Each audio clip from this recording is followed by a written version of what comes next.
Vous avez peur de ne pas m'entendre. Bon, donc a priori ça marche. Alors du coup, je récupère mon texte, il est un peu plus loin. Parfait.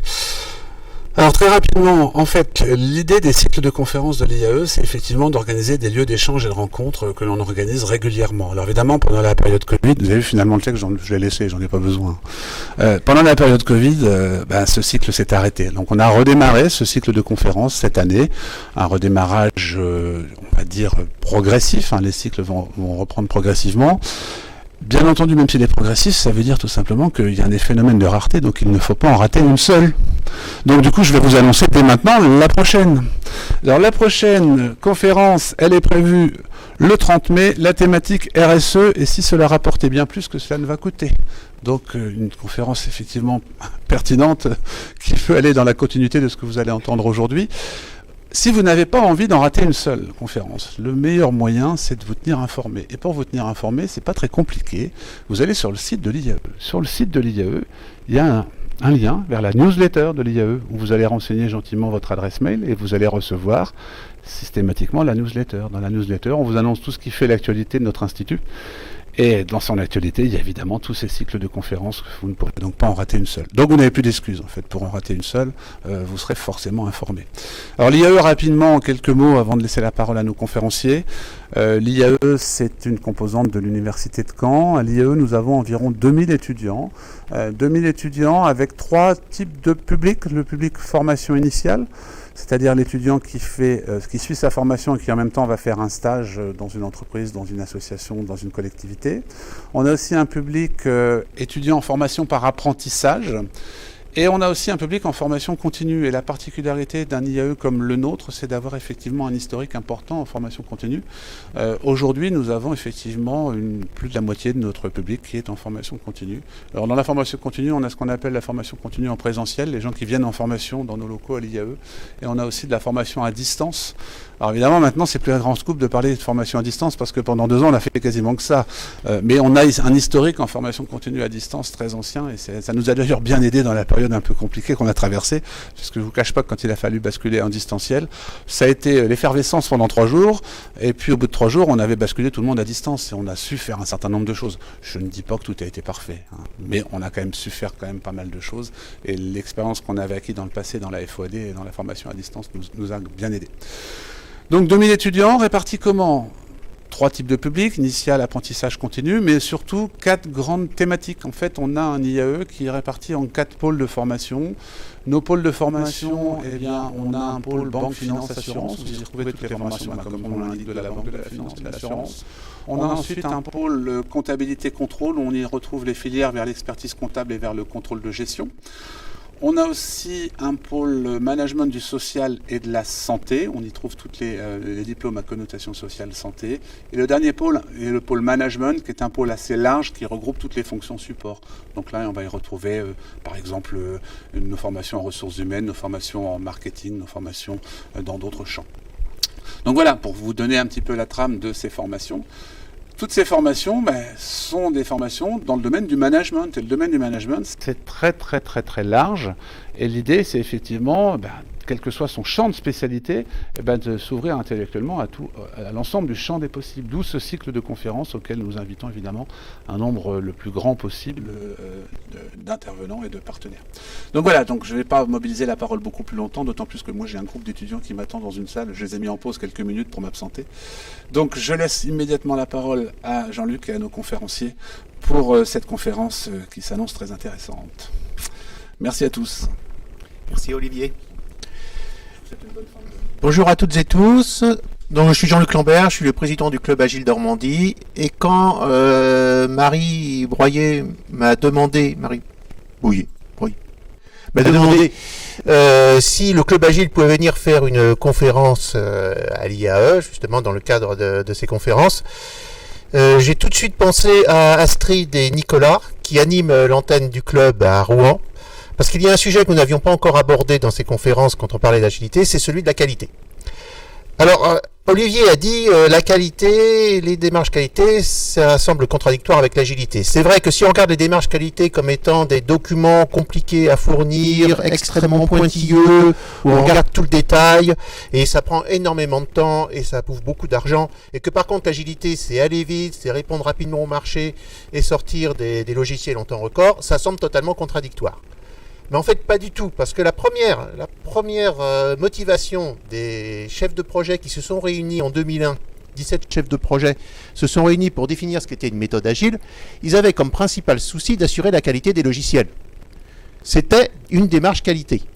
Quel était le problème dans le domaine du logiciel? C'est simplement que, comme il y avait de fortes incertitudes dans la création des logiciels, quand on définissait au départ des critères qualité, des documents de qualité et tous ces lourds documents, à la fin, puisqu'il y avait beaucoup de changements qui apparaissaient, on était en train de vérifier qu'on avait exactement tout fait alors que le projet avait changé. Et l'absurdité, c'est qu'évidemment les équipes tombaient en mode panique et que lorsque vous avez un triptyque coût, qualité, délai, vous êtes sûr que les coûts ne doivent pas bouger, les délais, on ne peut pas prendre de retard, donc c'est la qualité qui prenait tout. Et donc on a comme ça développé des logiciels avec des défauts techniques considérables, parfois ils étaient carrément inutilisables, et qui en plus restent. Parce que les défauts de qualité dans le logiciel, c'est bizarre, mais le logiciel c'est un patrimoine, ça s'archive, ça continue, ça vit, et donc on a des logiciels qui traînent des défauts de qualité de façon éternelle et continuent à empoisonner la vie des entreprises. Et donc ces chefs de projet ont suggéré que c'était beaucoup plus intelligent de vivre avec le triptyque coût, qualité, périmètre, et de garder la qualité intacte. Et donc, on a baissé le périmètre, c'était un choix difficile, mais on a baissé le périmètre, et on a gardé, et on a une démarche qualité extrêmement forte. Donc, l'agilité et la qualité ne sont absolument pas contradictoires, ce sont même presque deux visions du même sujet, et je suis heureux donc que nous puissions aborder ce sujet ce soir avec Astrid et Nicolas, auquel je laisse la parole.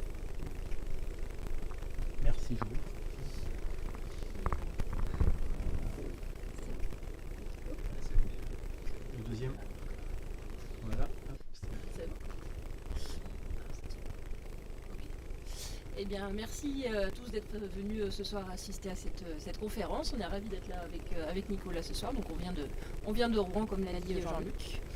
Donc aujourd'hui, on va parler d'agilité et qualité. Donc on a appelé ça sœurs ennemies. Parce qu'effectivement, elles sont sœurs, mais pas ennemies. Donc on va vous en dire un plus après. Hop.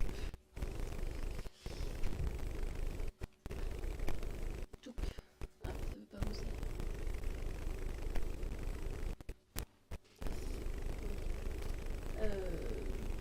Donc nous sommes deux intervenants, nous avons chacun notre structure respective. On va se présenter et puis après on reprendra le sommaire de cette conférence. Donc on va présenter notre formation, notre parcours et nos expériences pour ensuite enchaîner rapidement sur le sujet du jour.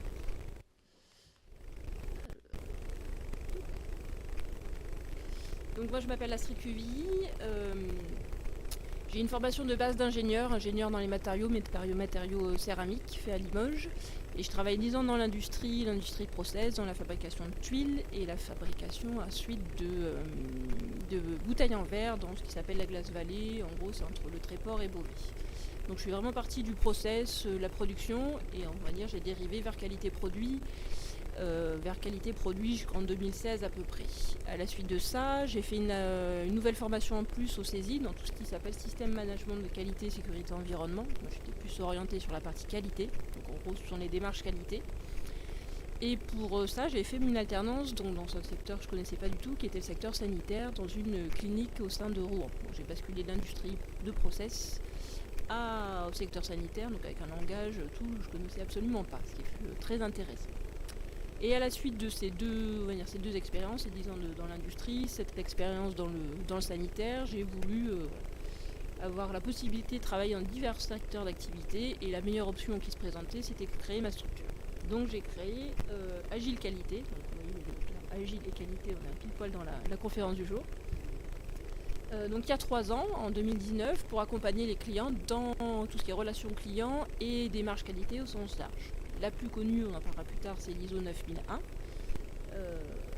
Donc j'accompagne les clients dans tout ce qui est démarche qualité, principalement la certification, tout ce qui tourne autour de la certification ISO 9001 et tout ce qui est gestion des réclamations clients. Et vous verrez après que tout ce qui est démarche qualité, on le trouve partout. J'ai repris il y a une petite année une marque qui s'appelle La Fabrique Agile, qui est, on va dire, issue du Club Agile, qui tout ce qui est touche à la facilitation d'intelligence collective. Donc c'est l'animation de, voilà, quand vous avez besoin d'animer un séminaire au sein de vos structures où il y a un peu de monde et vous voulez un œil extérieur pour organiser et animer ces ateliers, et ben, La Fabrique Agile peut intervenir. On est un collectif de facilitateurs normands, principalement à Caen, mais là je suis en train de développer la partie sur Rouen. Et donc on peut intervenir sur divers sujets, et on a diverses spécialités, tout ce qui est facilitation graphique, théâtre forum, tout ce qui est autour des jeux. Enfin voilà, l'idée c'est vraiment. Donc là on a par exemple, on accompagne un département sur tout ce qui est atelier de prospective. C'est un exemple.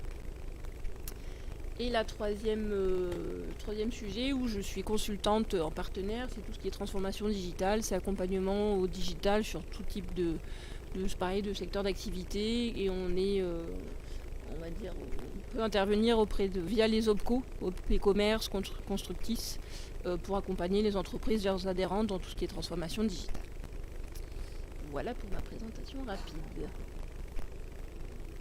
Oui, et voilà, si on est là avec Nicolas, c'est parce qu'on est tous les deux bénévoles et adhérents du Club Agile, et donc on anime le Club Agile de l'antenne de Rouen avec des meet-up réguliers. Alors, je pense que c'est mensuel, mais selon nos agendas, on écarte un peu les meet-up parfois. Bon, c'est par ce biais-là qu'on est là aujourd'hui. J'étais au printemps Agile la semaine dernière, justement.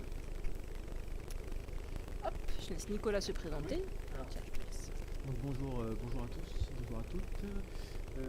Donc je suis Nicolas Frébourg, et comme Astrid, je suis consultant à mon compte dans une structure que j'ai créée il y a un peu plus de 4 ans maintenant, qui s'appelle De l'huile dans les rouages. L'objectif, c'est de faire de la facilitation. La facilitation, ça veut parfois un peu tout et rien dire pour certaines personnes, mais le but, c'est de faire en sorte que les entreprises s'améliorent en continu, ne fassent pas toujours plus, mais toujours mieux. C'est un petit peu l'approche qui nous drive et qu'on retrouve un peu justement dans l'agilité. Avec Astrid, on vient tous les deux des démarches qualité à la base, mais avec la découverte du Club Agile il y a maintenant presque 3 ans, on s'était rencontrés à cet endroit-là, à Rouen. On s'était dit, mais finalement il y a beaucoup de ponts entre nous qui venons de la qualité et l'agilité, et on a continué dans cette voie. Et moi je suis beaucoup moins dans l'agilité qu'Astrid, donc la partie agile c'est plutôt elle qui va la piloter. Moi je suis plus dans les démarches qualité, accompagnement d'entreprise, ce que disait Jean-Luc tout à l'heure. Effectivement, on va rentrer un petit peu dans le détail tout à l'heure, mais les images un peu rigides qu'on peut trouver de ces démarches là, et qui finalement sont un petit peu différentes, et tout mon objectif c'est de démontrer que tout le monde peut faire de la qualité sans que ça soit un frein. Au contraire, c'est un levier d'amélioration. Donc dans ce cadre-là, j'accompagne, je fais de l'audit, du conseil, de la formation, différents accompagnements sur les normes ISO qu'on connaît, ou pas d'ailleurs, ISO 9001 pour la qualité, ISO 14001 pour le management de l'environnement, et 45001 pour préserver la santé et sécurité des personnes sur leur lieu de travail. Et dans un but un petit peu de pédagogie, je mets en place aussi des contenus, donc newsletters, blogs, podcasts, etc., pour aborder divers sujets qui touchent pour moi l'amélioration continue, dont la qualité bien sûr, mais aussi l'agilité, puisque pour moi ce sont des choses qui sont assez proches les unes des autres. Voilà pour mon sujet. Et donc, est-ce que ça avance aussi? Il faut bien appuyer. Il veut pas. Voilà. Le programme. Donc ce qu'on a prévu de voir avec vous en cette fin de journée, c'est de justement aborder déjà pour commencer la perception qu'on peut avoir de ces démarches. C'est-à-dire qu'on peut en avoir entendu parler, mais qu'est-ce que ça nous évoque? Quels sont peut-être les préjugés qu'on peut avoir sur ces démarches? Agilité versus démarche qualité. Puis ensuite, on aura une présentation spécifique de l'agilité, puis des démarches qualité. Dans les deux cas, vous verrez que ce sont des démarches en fait. Il n'y a pas une méthode, il y a plusieurs méthodes, donc ça c'est intéressant. Et puis on terminera avec les points de convergence, qu'on peut retrouver dans ces démarches, finalement, comment on peut réunir ces approches qui a priori peuvent être différentes. Et enfin, réouvrir vers d'autres approches qui peuvent venir compléter l'agilité, la qualité, avec des démarches plus larges et systémiques. Voilà le programme qui nous attend pour cette soirée. Alors la perception, si on vous demande là comme ça spontanément, démarche qualité, Jean-Luc a déjà évoqué quelques qualificatifs qu'on peut apporter. Est-ce que c'est quelque chose qu'est-ce que ça vous inspire, qualité? N'hésitez pas à prendre la parole. Est-ce que c'est quelque chose qui vous inspire plutôt du positif, du négatif? Est-ce que vous connaissez les démarches qualité? Non. Oh, vous êtes un peu timide. Ça inspire pas pour l'instant. Ça inspire rien, déjà, c'est pas bon signe. Mais on a fait des petits sondages sur les réseaux sociaux pour savoir un peu comment ça se passe. Et c'est vrai que les images qui ressortent, c'est pas très positif, la qualité. Quand on parle d'ISO 9001 aux gens, on va avoir du contrôle, de la lourdeur, quelque chose d'ennuyeux, quelque chose qui apporte de la robotisation, des protocoles, du flicage. Ouais, c'est pas très très positif, c'est pas enjouant, on n'a pas trop envie d'y aller là-dedans dans ces démarches-là. C'est pas quelque chose qui attire. Et pourquoi? Parce que l'a dit Jean-Luc tout à l'heure, la qualité a eu beaucoup aussi a donné beaucoup de bâtons pour se faire battre, notamment avec d'anciennes démarches qui étaient effectivement très synonymes de tout ce qu'on voit là en fait. Maintenant, on y est beaucoup moins, on est plus dans le management. D'ailleurs, on parle plus d'assurance qualité, on parle de management de la qualité, ce qui est complètement différent, à la fois en terminologie et puis dans les faits. Et de fait, on n'a plus ces images-là de règles, de bureaucratie, etc. Il y a toujours un cadre, mais c'est plus un carcan, si on doit résumer un peu le fonctionnement. Et si on fait la même chose pour les notions d'agilité, là, agilité en général, c'est des choses un peu différentes. Est-ce que ça vous inspire des choses? Qu'est-ce qui vous vient spontanément dans l'agilité? Flexibilité. Ah voilà, là, il y a plus de Déjà, gens qui osent pas. déjà tout de suite on dit des choses et c'est plutôt positif déjà. Tout à l'heure vous vouliez pas être vexant, c'est pour ça. Alors, on a fait le même type de sondage, hein. Donc légèreté, adaptation, habileté, souplesse, facile, moderne, rapidité, réactivité, voilà. De temps en temps phénomène de mode, on peut trouver aussi, hein, le côté un peu peut-être superficiel qu'on peut retrouver à certaines démarches qui manquent peut-être de fond. On fait ça parce que les voisins le font et on a envie de faire pareil. Mais globalement, c'est quelque chose, il y en a une qui a plutôt une image négative et l'autre qui a plutôt une image très, très positive dans l'approche. Et pourtant, la conclusion qu'on avait et qu'on a eue avec Astrid quand on s'est à l'époque rencontré au Club Agile, justement, comme quoi il n'y a pas de hasard, c'est que finalement ces notions sont certainement plus proches qu'on le pense. Et l'objectif, c'est de demander comment on peut arriver à réconcilier finalement, au moins dans l'esprit, je dirais, populaire, que ces deux notions, ces deux approches peuvent être complémentaires et ne pas être opposées, loin de là.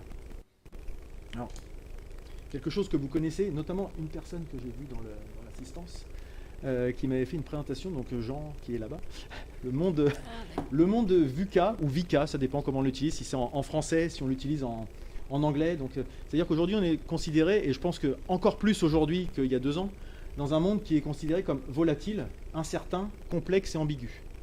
Et souvent, on va aller plutôt vers l'agilité pour répondre à ces problématiques-là. Or, on peut voir que la qualité, c'est aussi la façon d'anticiper les problèmes, d'identifier les risques, de saisir les opportunités. Donc, c'est des choses qu'on va voir qui peuvent être complètement intégrées et être dans un monde VUCA ou VICA, avec justement tous ces sujets de crainte, d'incertitude. Ça ne veut pas dire qu'on ne peut plus rien planifier parce que de toute façon tout va tomber en ruine demain. C'est un peu comme l'agilité. L'agilité, c'est pas ne plus avoir de règles. Donc il y a une méthodologie, il y a des méthodologies en fait. Et au contraire, si on en croit, justement, j'ai vu un baromètre qui est sorti il n'y a pas longtemps, un baromètre sur l'innovation, considère que pour 76% des entreprises interrogées, c'est au moment de crise qu'il faut faire des innovations, justement, qu'il faut être le plus à même de savoir rebondir pour être capable de saisir les opportunités rapidement. Donc, dans un monde comme celui qui nous entoure, il faut être capable de savoir saisir les évolutions du marché, savoir s'adapter, parce que j'entendais aussi ce matin, après avoir préparé ça, que la durée de vie des entreprises était de plus en plus courte actuellement. Avant, une entreprise, pendant 50 ans, on pouvait se dire elle a un produit et puis elle va le faire vivre. Maintenant, la durée de vie des entreprises tend à réduire, et j'entendais ce matin, c'était le maximum, c'était 25 ans. Donc, c'est-à-dire que de 50 ans au siècle dernier, on est passé à 25 ans, et donc que les entreprises doivent toujours être sur le qui-vive si elles ne veulent pas disparaître tout simplement. Voilà pour la partie présentation sur les perceptions finalement, et puis en quoi ces approches peuvent être finalement complémentaires. Et je vais laisser Astrid aller un peu plus dans le détail de chacune des démarches. Donc on va parler sur l'agilité. Alors a priori ça devrait plus vous intéresser que la qualité, si j'ai bien compris. Vous verrez que c'est intéressant la partie qualité aussi. Donc l'agilité, Comme Jean-Luc l'a dit, ça date, le concept d'agilité formalisé, ça date des années 2000-2001, où c'est 17 chefs de projet, comme l'a expliqué Jean-Luc, qui se sont réunis aux États-Unis en se disant, voilà, il y a quelque chose qui ne fonctionne pas dans notre démarche, on fait peut-être des super logiciels, mais la satisfaction des clients, elle est un peu oubliée là-dedans. Donc ils se sont dit, on fait le même constat, la satisfaction des clients, c'est un peu oublié, et concrètement, comment on peut faire? Et c'est là-dessus, ils ont réfléchi à 17 sur comment ils pourraient, on va dire, améliorer tout ça. Donc c'était l'idée d'améliorer leurs pratiques et leur manière de faire pour répondre aux besoins de leurs clients. Hop, je vais avancer. Donc oui, c'est l'image où ils étaient.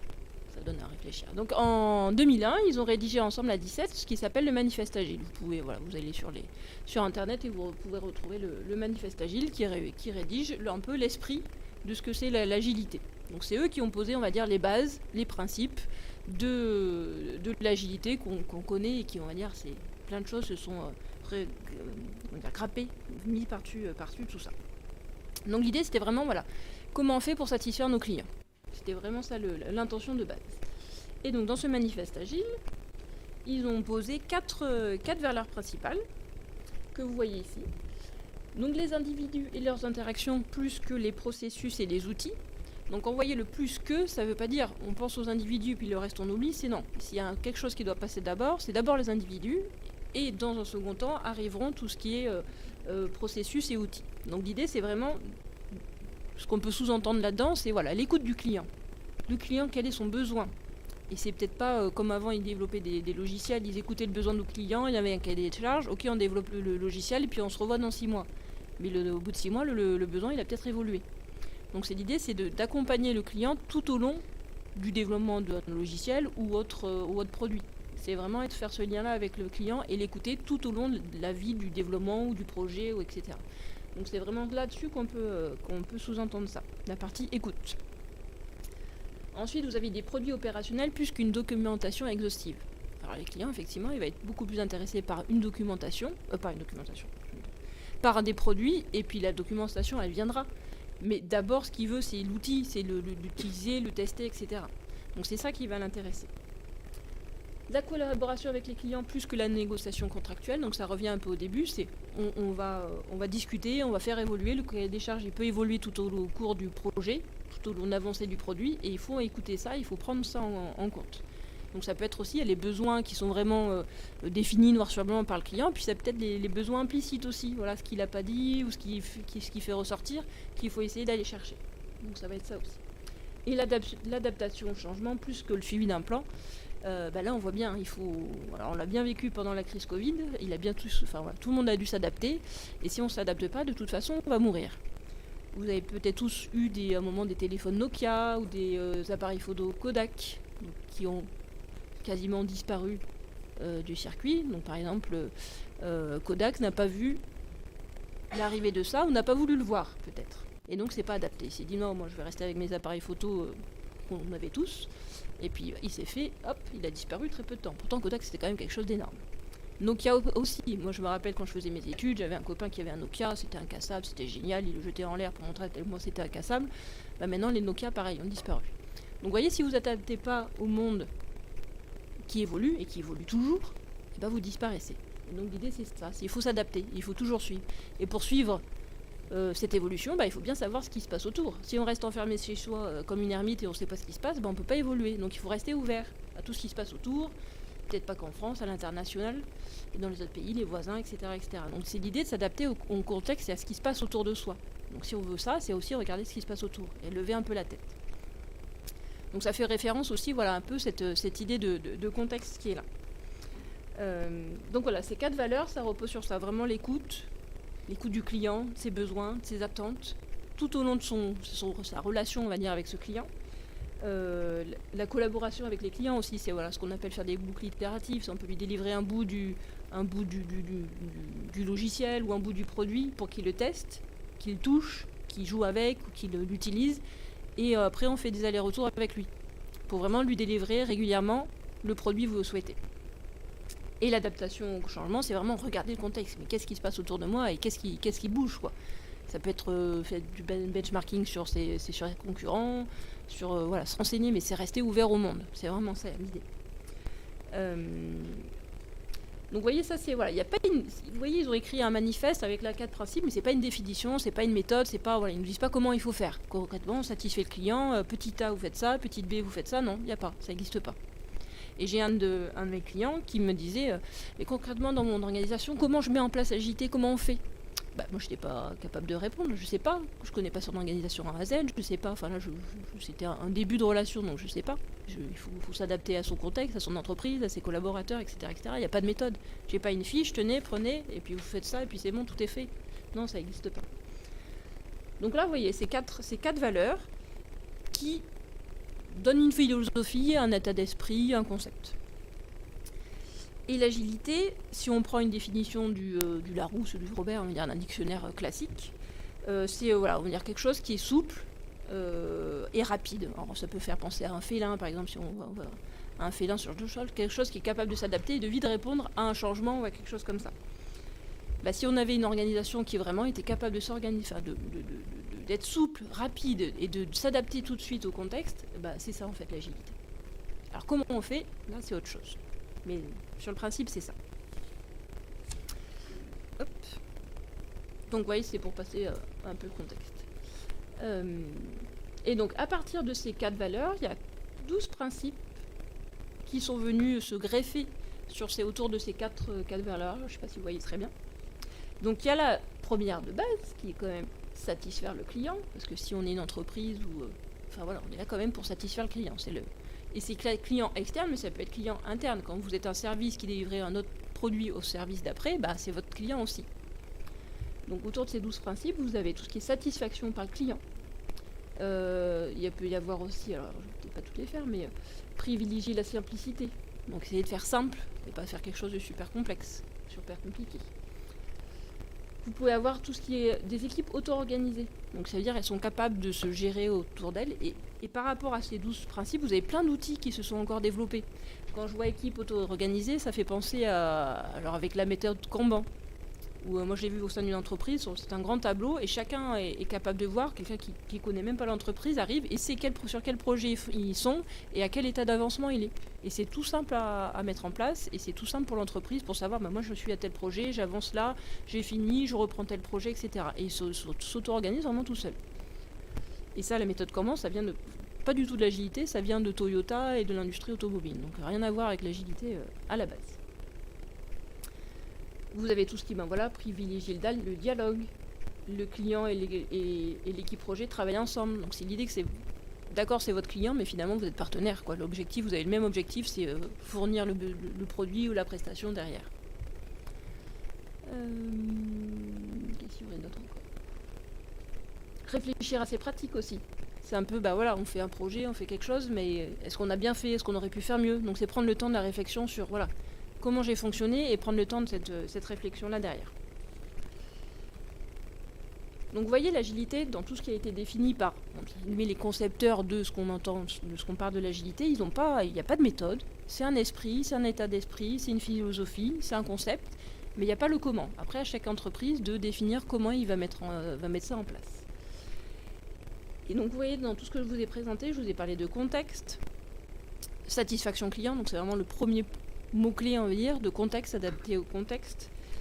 Et il y a une définition que j'ai trouvée sur le site du Club Agile, alors il y en avait plusieurs sur l'agilité, c'était une méthode facilitatrice d'intelligence collective orientée vers l'amélioration continue.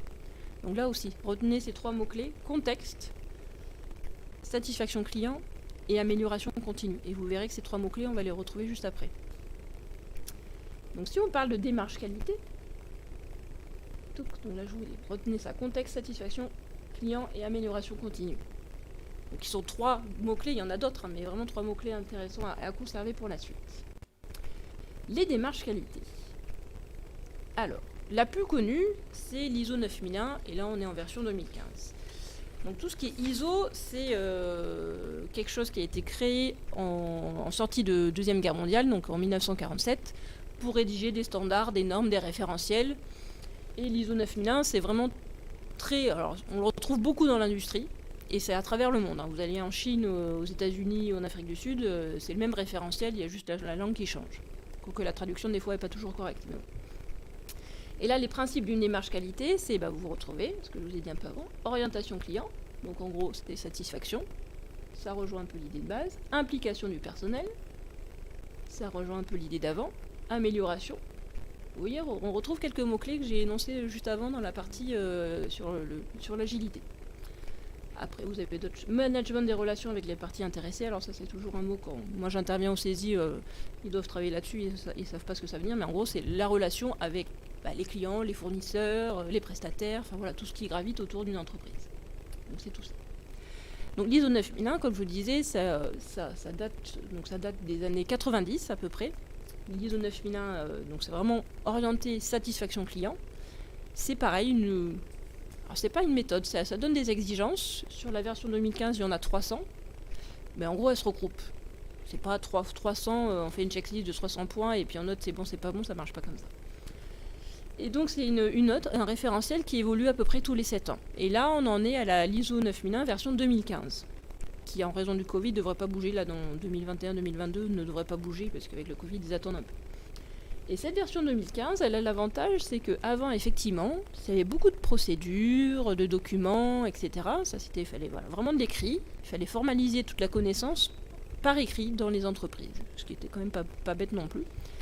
Et toute cette partie-là, très procédurier, qui reste quand même beaucoup quand on voit des clients ou des prospects, nous, le côté très procédurier, l'ISO, ça reste quand même bien ancré dans les esprits. Et bien tout ça, ça vole plus ou moins. On ne parle plus, et les auditeurs aussi, quand ils viennent certifier les entreprises pour l'ISO 9001, ne s'intéressent plus aux documents, mais s'intéressent aux gens, sur comment ils travaillent, comment ça se passe, comment ils font. Et c'est ça qui est important. Quelle est la culture orientée client dans les entreprises. Et le papier, s'ils vont chercher sur les papiers ce qu'il y a écrit, c'est qu'ils n'ont rien trouvé avant, et que ils se disent, je vais peut-être trouver un petit truc dans le document, ou c'est pas la bonne version, et voilà. Mais sinon, ils ne s'intéressent pas. C'est vraiment comment ils font, de manière très générale, pour satisfaire le client. C'est ça qui est intéressant. Dans cette version vraiment 2015, qui se rapproche en ça beaucoup de l'agilité. Et donc pour juste évoquer, dans les chapitres de l'ISO 9001, vous avez le chapitre premier, c'est le contexte.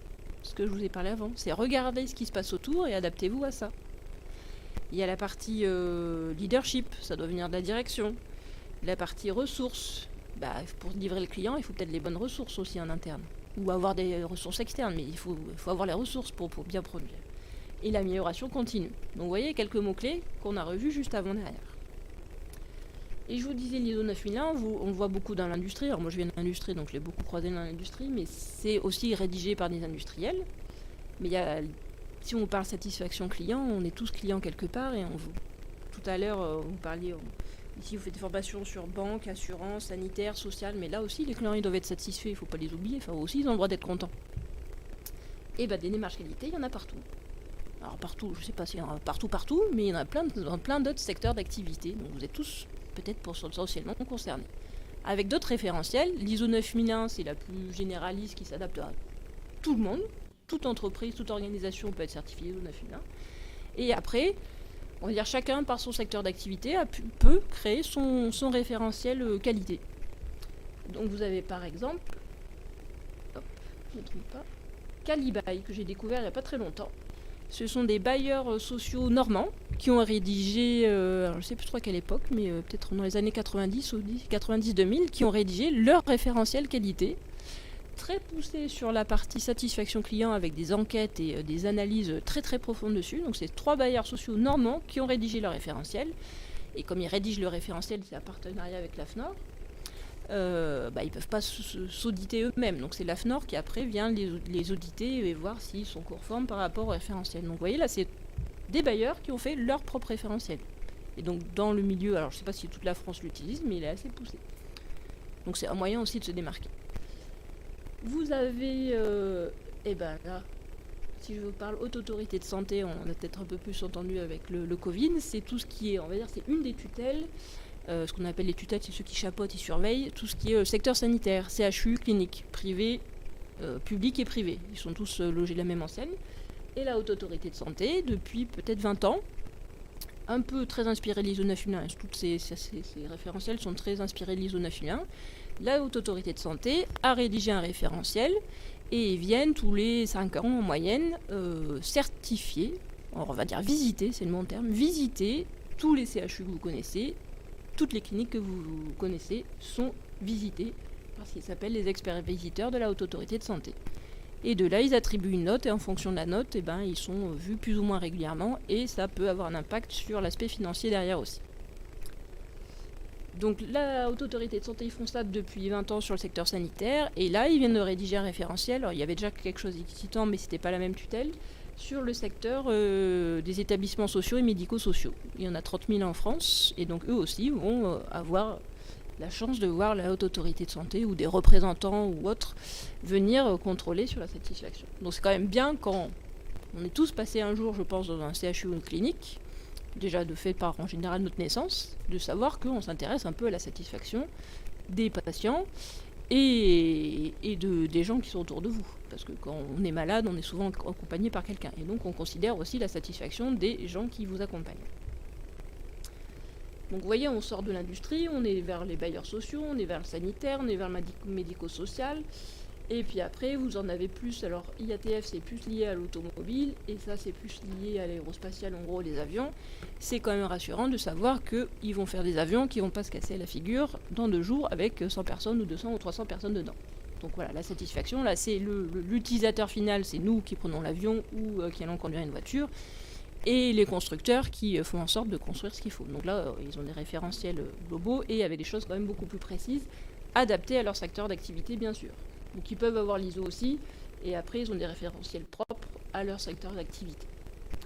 Et un petit dernier, Calipsad, qui est sur comment on appelle ça, tout ce qui est soins à domicile d'appareils. Ils ont un référentiel pour s'assurer que quand vous avez, je sais pas, vous avez des soins à domicile, par exemple une bouteille d'oxygène, et qu'on s'assure que on vous délivre la bonne bouteille. Souvent en pharmacie dit ça, c'est le bon médicament, c'est les 5B, alors je ne les ai plus en tête, mais le bon médicament à la bonne personne, il vaut mieux que... Voilà. Donc chaque secteur d'activité a son référentiel. J'interviens moi aussi, je suis intervenue dans des centres de radiothérapie, aussi ils ont un référentiel qui est rédigé par la Autorité de Sûreté Nucléaire. C'est quand même mieux que qu'on vous envoie les rayons au bon endroit, par exemple. Donc vous voyez, des démarches qualité, et puis on en trouve, il y a des certifications ISO 9001, il y en a dans des banques, il y en a dans plein de choses, on le trouve partout. Donc vous êtes tous potentiellement dans une structure, enfin vous êtes, j'espère, tous dans une structure où vous pensez que vous êtes là pour satisfaire le client. J'espère que c'est ça. Donc vous voyez, ça se recoupe. Bon, là j'ai évoqué le contexte, amélioration continue, satisfaction client, puis il y a d'autres mots-clés encore qui font référence, mais ça se rejoint. On va dire, l'intention de la démarche qualité et de l'agilité, c'est les deux, c'est satisfaire le client. Et donc après, il y a le moyen qui est différent, mais l'objectif est le même. Hop. Point de convergence. Donc, je laisse Nicolas sur les points de convergence, on l'a déjà évoqué. Mais... Donc on va effectivement voir les points de convergence. Astrid a commencé un peu à détailler tout ce qu'on pouvait voir, que ce soit dans les notions, dans le vocabulaire. On a des choses qui sont assez proches. Et effectivement, ce qu'il faut voir aussi dans les normes ISO qui ont très mauvaise presse, on ne va pas se raconter d'histoire. Beaucoup de gens le voient comme un passage obligé, un mal nécessaire, etc. Parce que c'est le certificat qui permet d'avoir des marchés et ce qu'on veut bien. Mais in fine, quand les entreprises ont fait la bascule parce qu'elles ont mis de côté ce qu'elles avaient appris par le passé, c'est-à-dire toute cette documentation. Enfin, on revient sur ce qui était dit tout à l'heure, c'était, comment c'était dit, les individus et leurs interactions plus que les processus et les outils. On est là-dedans, c'est-à-dire dans les démarches ISO maintenant, je ne vous demanderai pas de lire une norme ISO ce soir, ce ne serait pas très cool, mais il y a quand même des notions qui disent que l'entreprise doit mettre en place la documentation juste nécessaire à son fonctionnement. Vous voyez que déjà, rien que ce type de notion, ça se rapproche quand même pas mal de l'agilité. On n'est plus dans « vous devez faire ça, que vous en ayez besoin ou pas, c'est la norme qui vous l'impose ». Maintenant, on est en train de dire « c'est vous qui définissez le cadre de jeu dans lequel vous évoluez. Et comme l'a dit Astrid, tout dépend du contexte. Et c'est là qu'est le point de départ, c'est d'arriver à bien identifier son contexte. Qu'on soit en agilité ou qu'on soit en qualité, ou dans les deux, dans l'agile qualité, l'objectif, c'est de savoir pourquoi on fait les choses. Parce que tous ici, autant qu'on est, on n'aime pas faire des choses si on a l'impression que ça ne sert à rien. On va le voir après, tout ce qui est objectif dans les démarches PDCA, alors c'est pas des mots très jolis, mais c'est la route Deming, qui est la roue de l'amélioration continue. L'objectif, c'est quand on arrive en bout de cycle, de se poser la question de est-ce que tout ce qu'on a mené comme action, est-ce que tous les moyens qu'on a investis, est-ce que toutes les personnes et les ressources qu'on a sollicitées, ça a servi à quelque chose ou pas. Et donc, on rejoint un petit peu cette espèce de retrouver un peu la substantifique moelle, de se dire pourquoi on fait les choses. L'agilité, ça a été créé parce que pourquoi on fait les choses, on ne fait pas des logiciels juste pour se faire plaisir, on fait des logiciels pour satisfaire les clients. Et les clients, si à la fin, il a un produit qui ne ressemble pas du tout à ce qu'il avait demandé au départ, ou qu'il a l'impression qu'on n'a pas tenu compte de ses besoins évoluants, ça ne va pas lui plaire. Donc c'est vrai que c'est des choses qu'on peut retrouver. Et d'ailleurs, si on regarde un petit peu ce type de définition, on peut se demander finalement, c'est la définition de l'agilité, qu'on peut trouver, mais qui peut être la définition de la qualité, qu'on peut trouver aussi, puisque c'est la capacité d'une organisation à créer de la valeur. Ça, c'est un sujet important, c'est créer de la valeur. C'est-à-dire, on ne s'auto-alimente pas, on ne crée pas des usines à gaz pour le plaisir, en fait. Ça ne sert à rien. C'est de l'énergie, c'est du temps, c'est de l'argent perdu. Donc l'objectif, c'est de créer de la valeur et satisfaire continuellement le client final, tout en s'adaptant au changement de son environnement. Donc, vous voyez que ces thématiques-là, ça se rejoint complètement. Alors, il y a quand même des choses qui peuvent varier d'une démarche à l'autre entre la qualité et l'agilité, effectivement. Déjà parce qu'il y a la qualité type ISO, c'est quelque chose qui a une certification. Il n'y a pas de certification agile à ma connaissance. Donc vous ne pouvez pas dire je suis certifié agile, entreprise agile. Je ne sais pas si c'est très vendeur pour un client, j'en sais rien. Peut-être que ça le deviendra un jour. Est-ce que c'est souhaitable? Peut-être pas d'ailleurs. C'est peut-être pas une réponse à apporter. Mais globalement, en matière de qualité, ce qui est demandé, c'est d'augmenter la qualité du produit ou du service, parce que c'est vrai qu'il ne faut pas s'orienter que côté produit. Astrid l'a dit, des référentiels qualité, il y en a partout. Il y en a dans la banque, il y en a même, moi, la ville dans laquelle je suis, à Petit-Quevilly, dans la métropole rouennaise, il y a le certificat Caliville. Je crois que c'est ce nom-là, Caliville. Donc et on reçoit des enquêtes de satisfaction, ils font évaluer la perception du mobilier urbain, des aménagements, etc. Le but, c'est que les gens soient contents finalement de ce qui se passe. Et puis, aussi, il ne faut pas oublier, c'est de faire des gains de productivité. Parce qu'on n'est pas juste là pour ajouter des choses, je l'ai dit tout à l'heure, on est là pour faire mieux, pas plus. Donc, il faut éliminer les tâches, les délais superflus et toutes les causes de coûts cachés. Et l'objectif, quand on est dans une démarche qualité, on l'a vu aussi dans l'agilité, c'est de supprimer tous les dysfonctionnements. On reviendra tout à l'heure, il y a une autre démarche qui s'en rapproche un petit peu, qui est dans cette approche-là, qui est le lean management.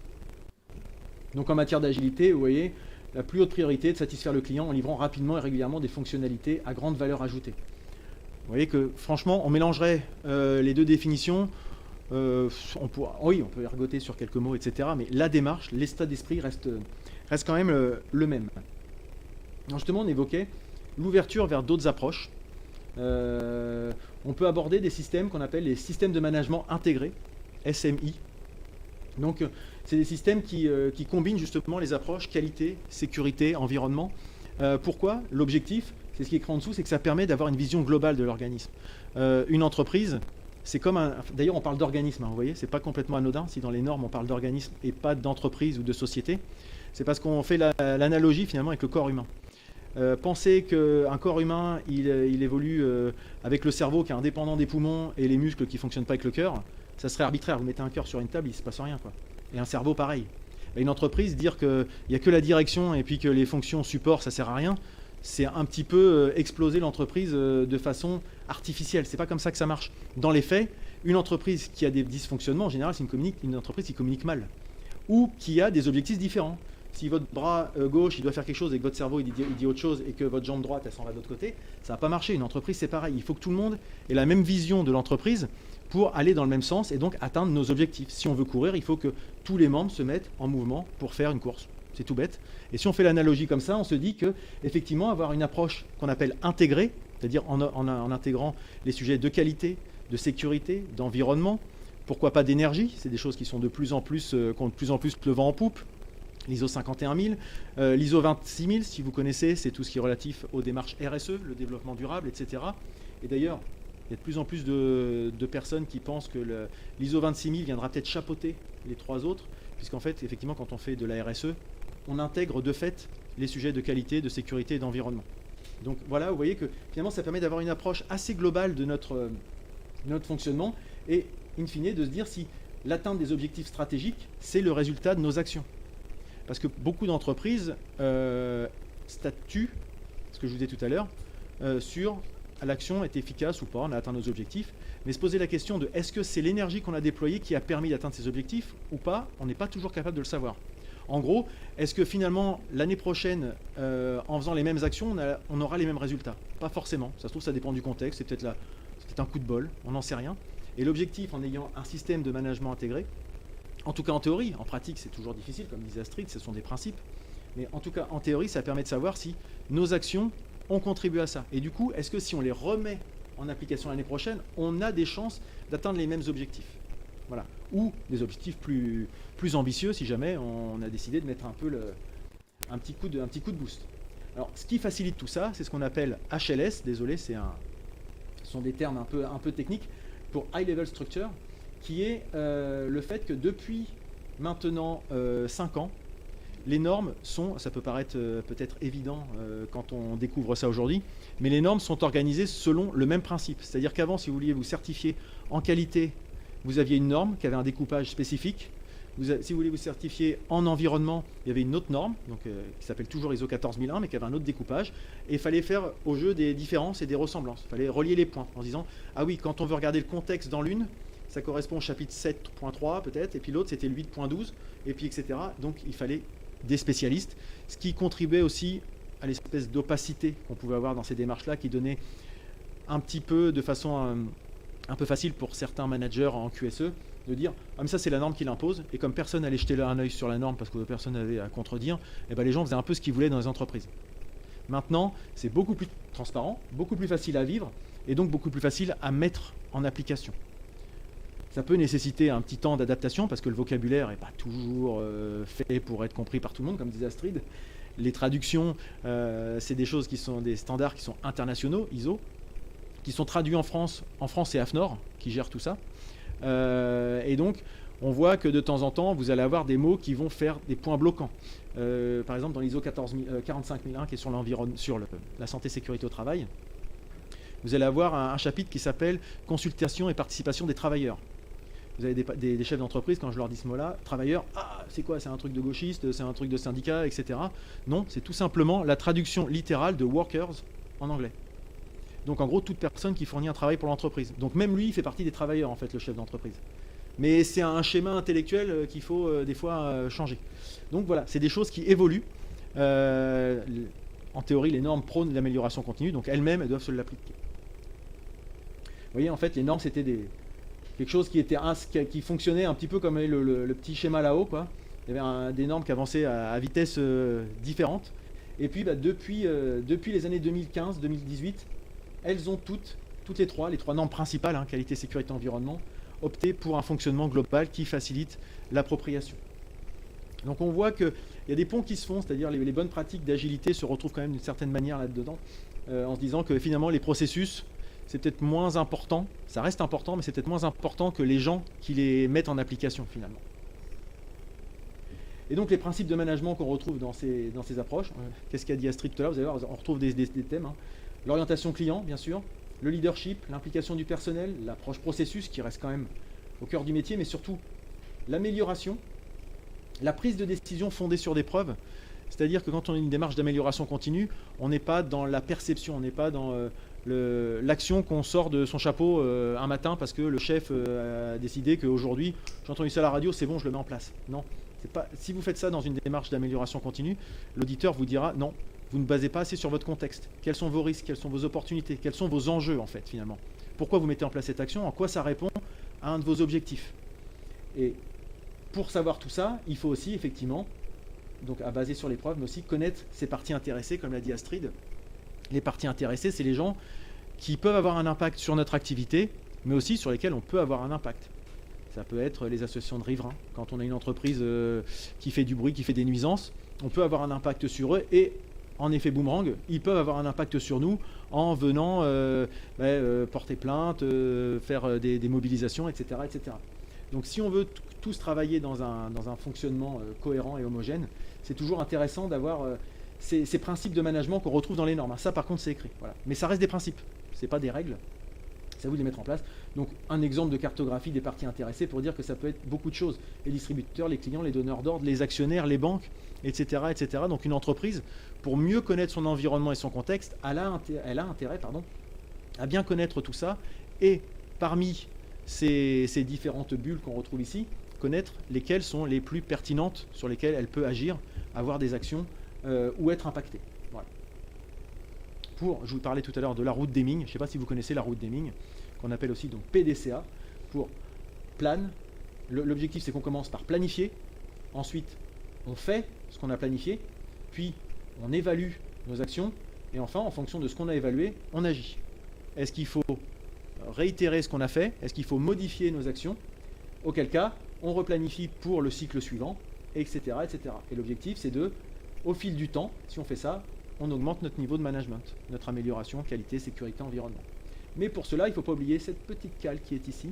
C'est-à-dire qu'il ne faut surtout pas redévaler la pente dans l'autre sens. Donc il faut s'assurer que l'action est efficace. On s'arrête très souvent dans les entreprises à la partie application. Mais derrière, c'est pas parce qu'on a défini quelque chose qu'on l'a appliqué que c'est efficace pour autant. Donc cette petite cale, elle nous permet de nous dire, on ne passe à l'étape suivante que quand on a assuré qu'on était efficace et que l'action était pertinente. Voilà. C'est un schéma assez symbolique, mais qui permet de bien visualiser finalement beaucoup de choses. Et puis je vous parlais du Lean Management, qui est une autre approche encore. Vous connaissez peut-être. Donc le Lean, c'est une volonté plutôt d'aller. Le Lean, c'est en gros, on ne garde que la substantifique moelle. C'est éliminer toutes les pertes, tous les coûts, tous les délais, toutes les choses inutiles en fait. Donc enlever tout ce qui est sans valeur ajoutée pour une entreprise. Donc dans le Lean, vous allez avoir des chrono-analyses, vous allez avoir ce genre de choses. On va observer les gens à leur poste de travail, on va dire quelle action n'apporte aucune valeur ajoutée dans ce que vous faites. Est-ce qu'on peut la supprimer, est-ce qu'on peut la remplacer, etc., etc. Donc ça vient en plus finalement, toujours dans l'objectif de satisfaire le client à moindre coût ou à plus grande productivité pour l'entreprise, ça dépend comment on se positionne, etc. Et donc l'objectif, c'est d'éliminer tous les gaspillages sur l'ensemble du flux de valeur. Et avec, encore une fois, vous voyez, l'objectif, c'est la satisfaction complète des clients et également le succès de chaque salarié. On retrouve les interrelations humaines qui avaient peut-être un peu disparu, vous vous rappelez peut-être dans la première slide quand j'ai fait le nuage de mots avec les mots qui sont connotés à la qualité, etc. On voyait robotisation, déshumanisation, etc., procédurier. Et ben, c'est peut-être aussi pour ça que ce genre de démarche revient sur le devant de la scène parce que on se rend compte que les processus, les papiers, tout ça, ils ne se remplissent pas tout seuls. Donc il faut bien des gens pour le faire. Pour construire un micro, pour construire un téléphone, il faut des gens. Et ce n'est pas uniquement des processus qui vont faire ça. Voilà ce qu'on avait à vous dire, à échanger avec vous. Est-ce que vous avez des questions, des interrogations? On a peut-être été un peu rapide, non? 18h54. Donc on est à votre écoute si vous avez des questions, des compléments, même des contradictions. Vous n'êtes peut-être pas d'accord avec ce qu'on a dit. Ou des expériences. Ou des expériences, oui, à partager avec les... Pardon? Il y en a encore une? Ah, il y a encore des diapos, pardon. Excusez-nous. Voilà, vous avez donc pour les gens qui nous suivent en direct. Voilà, donc à vous, si vous avez des questions, n'hésitez pas. Ne faites pas les timides. Merci. Merci.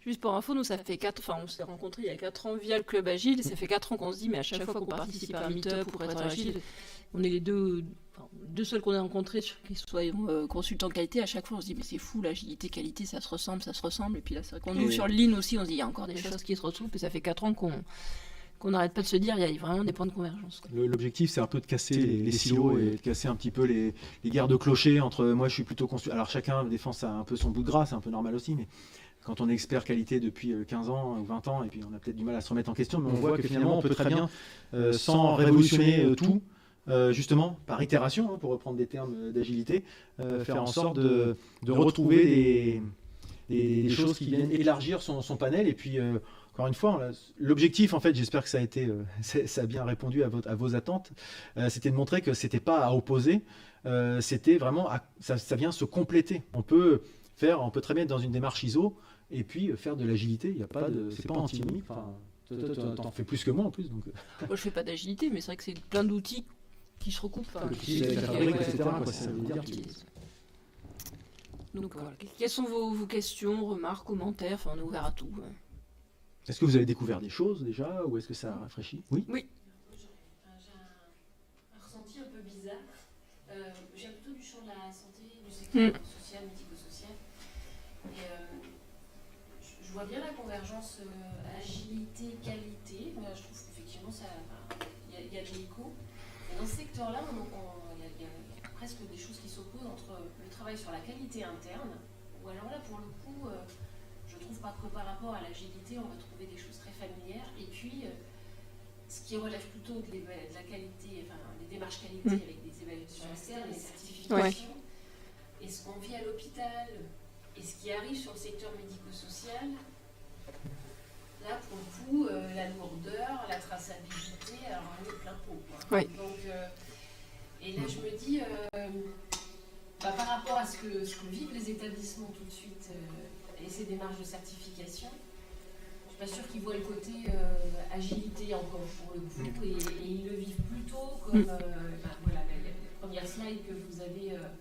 En revanche, c'est vrai quand on arrive à les rebrancher sur des démarches de réflexion sur leur démarche qualité interne, quand finalement ils deviennent maîtres de leur démarche qualité, là on va retomber assez plus naturellement sur ce que vous évoquiez autour de l'agilité et quelque chose qui est plus positif parce qu'ils se saisissent eux-mêmes de ce souci d'amélioration. Mais quand effectivement après on est plutôt sur, je dirais, l'application d'une norme, la vérification, le contrôle, l'inspection-contrôle, c'est forcément le même ressenti. Ouais, non, mais parce que pour moi aussi, alors effectivement, dans le côté sanitaire, médico-social, il y a énormément d'indicateurs et de remontées à faire. Donc ça, effectivement, c'est une lourdeur.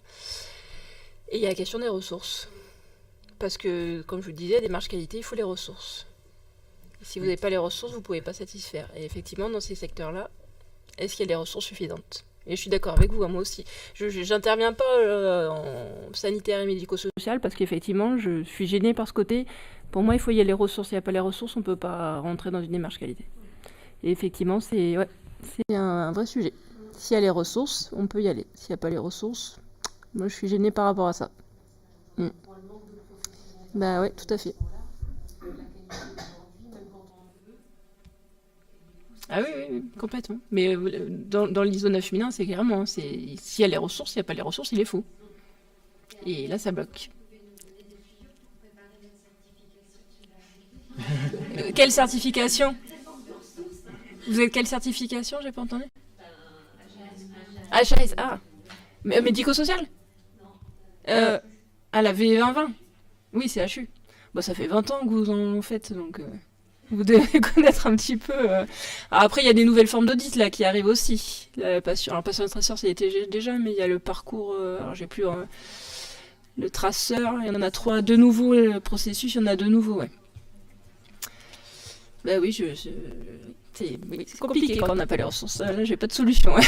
Effectivement.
Mais c'est vrai ce que vous dites là par rapport à l'aspect documentation, ce qui n'est pas forcément mal, parce qu'avant on avait le travers inverse, c'est-à-dire qu'on avait un auditeur, on lui disait la salle avec tous les classeurs c'est là, puis on se retrouve ce soir, quoi.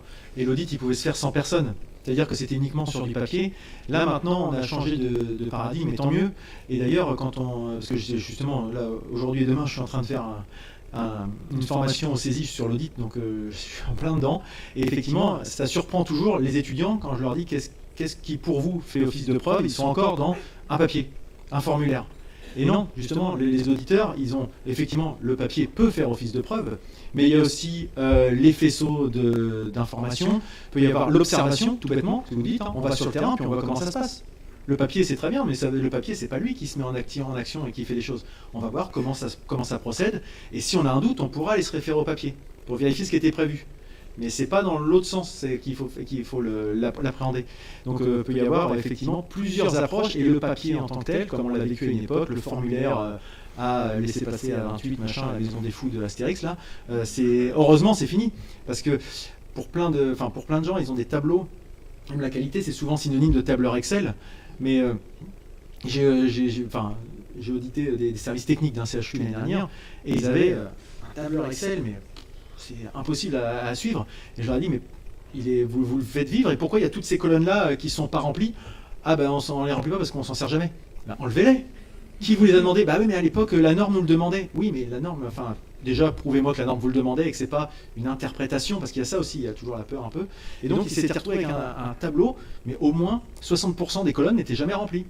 Mais par contre, le tableau, pour la personne qui doit le remplir, elle a quand même la charge mentale de vérifier qu'elle n'a rien oublié, d'une certaine manière. Donc, ça crée un stress et un risque en plus d'avoir oublié de remplir une colonne qui aurait dû l'être en plus. Donc c'est l'effet un peu pervers du système. Effectivement, il faut être plus pragmatique, plus pratique sur le fonctionnement, comme vous dites, et aller sur le terrain plus que sur le papier, quoi. Mais les ressources, le chapitre 7 des normes, malheureusement, c'est pas celui... Enfin, l'auditeur, il peut faire qu'un constat, des fois, mais après, c'est pas lui qui a les cordons de la bourse. Hein, donc c'est toujours la difficulté du constat, et qu'on dit les conseillers ne sont pas les payeurs. On peut le faire. On peut aider les entreprises, quand on est auditeur, à essayer de faire passer des messages. Mais derrière, c'est pas nous qui prenons les décisions. Donc c'est vrai que ça, c'est toujours difficile, comme le disait Astrid, c'est toujours... le Yaka Faucon, on peut dire, on peut faire ça, mais c'est pas... Il faudra voir comment les experts visiteurs sont briefés par rapport au certif. Bon, il y a eu le Covid, il y a eu des départs, il y a eu tout ça. C'est très orienté, maintenant la nouvelle version est très orientée patient. Alors il y a le patient, établissement et... Non, équipe et voilà, et après le GHT éventuellement, mais ouais. Mais ouais, il faudra voir comment ils sont briefés par rapport à tout ça, mais ouais. Logiquement, voilà, la norme, des référentiels, il faut les ressources, quoi. Donc effectivement, pas de ressources, on peut pas. Mais bon, la priorité, c'est le patient. Donc déjà, ça sera... Mais c'est vrai qu'il y a beaucoup de souhaits sur le côté sanitaire, mais j'ai une personne qui, je sais pas comment elle a dit ça, elle dit que quand quelque chose se décide dans le sanitaire, il faut 7 ans pour que ça soit appliqué derrière, quoi. Que ça bouge. Non, mais c'est vrai que c'est une grosse machine à faire bouger quand même. Et puis surtout quand il y a un manque de ressources. Mais...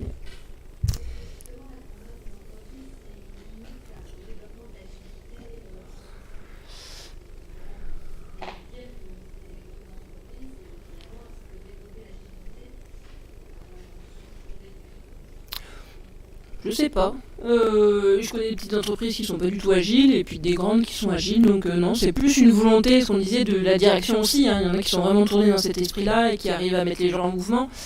C'est vraiment, je pense, ça vient de la culture de la direction de départ, quoi. Ouais, plus les coutumes, les habitudes de travail et les choses comme ça qui peuvent avoir en général, une grosse entreprise, c'est une entreprise qui existe depuis un moment. Vous voyez dans le lean ou des démarches comme ça, d'aller vers la simplification, c'est ce que j'essaye de prôner, mais en fait, quand on le fait, on se rend compte que les gens sont toujours pour la simplification. Enfin, on a tous envie de faire mieux avec moins. Ça, c'est pas un problème. La difficulté, c'est de laisser des choses sur le côté. Il y a toujours des gens qui ont des bonnes raisons de ne pas enlever un truc. Je parlais des tableurs, etc. Ça arrive des fois, on se retrouve avec des tableaux de plans d'action, avec des dizaines d'actions, mais personne ne les suit, etc. Et on dit, bon, on va supprimer, on va enlever des procédures. Puis on met tout le monde autour de la table, et à la fin de la réunion, on n'a rien enlevé, on a rajouté des trucs. Et ça, c'est assez dramatique, en fait, parce qu'on se rend compte que finalement, c'est un mode de fonctionnement qu'il faut changer. Et c'est pas en 1, 2, 3, 15 actions, des sensibilisations des nouveaux managers. Peut-être que effectivement les étudiants qui aujourd'hui vont sortir de l'école sont peut-être plus sensibles à ces démarches-là, et à force, il y aura un renouvellement. Mais finalement, c'est repousser le problème, en fait. Quand j'ai des fois des chefs d'entreprise qui sont dans la fin de leur carrière, qui disent mais les nouvelles générations, c'est eux qui vont gérer ça. Mais c'est un peu se dédouaner du problème, en fait, quoi. Et dire après moi le déluge et puis on verra bien. Mais en fait, c'est aux gens d'aujourd'hui de commencer à faire changer l'entreprise. Mais c'est pas simple, donc ça peut être, il y a des démarches de QVT qui peuvent exister aussi par rapport à certaines choses qui peuvent être encore complémentaires, on l'a pas mis là-dedans, mais qualité de vie au travail, mais qui est des fois dévoyé avec des systèmes de bonheur au travail, qui sont des choses qui, c'est pas la même chose. Le bonheur, c'est personnel. La qualité de vie au travail, c'est ce que l'employeur doit à ses employés, quoi. Donc voilà, attention à pas tout mélanger dans les mots et les termes qu'on utilise. Parce qu'après, c'est comme l'agilité, il y a des gens qui considèrent que c'est du marketing, des modes, etc. Mais non, on voit qu'il y a des vrais sujets de fond qui peuvent fonctionner. La preuve, l'informatique a vraiment changé. Et on entendait ce midi, dans le monde du jeu vidéo, qui est un monde particulier, mais qui est encore du monde informatique, jusque dans les années 2000, il n'y avait pas de système qualité. C'est un peu ce que disait Jean-Luc tout à l'heure. C'est-à-dire que les jeux ils sortaient buggés. Et puis les jeunes, à l'époque, comme moi, on jouait avec des jeux de temps en temps, il y avait un truc qu'on pouvait plus s'arrêter, et puis voilà, le jeu il ne marchait pas, quoi. Maintenant, il y a des systèmes qualité qui se sont mis en place pour qu'effectivement les choses s'améliorent. Voilà, on progresse.